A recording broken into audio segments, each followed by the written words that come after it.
ಸಮುದ್ರ ಮಥನ ಸಂದರ್ಭದಲ್ಲಿ ನಾನು ಮದುವೆ ಆಗಿದ್ದೇನೆ. ನನ್ನನ್ನು ಬಿಟ್ಟು ನೀನಿಲ್ಲ, ನಿನ್ನನ್ನು ಬಿಟ್ಟು ನಾನಿಲ್ಲ. ಆದ್ರೆ ಮದುವೆ ಆದ ಇಷ್ಟರವರೆಗೆ ನೀನ್ ನನ್ನ ಬಗ್ಗೆ ಏನೆಲ್ಲ ತಿಳಿದಿದ್ಯಾ ಕೇಳಬಹುದೇ? ಸ್ವಾಮಿ,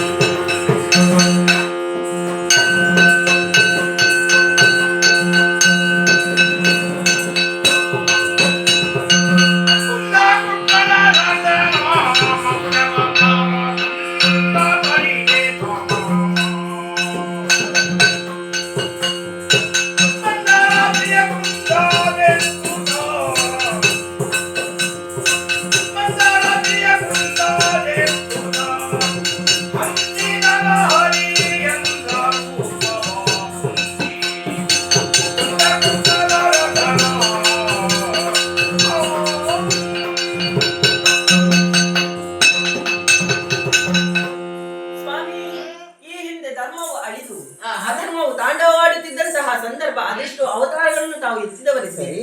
ಉದಾಹರಣೆಗೆ ಮತ್ಸ್ಯಾವತಾರ, ವರಹಾವತಾರ, ಕೂರ್ಮಾವತಾರ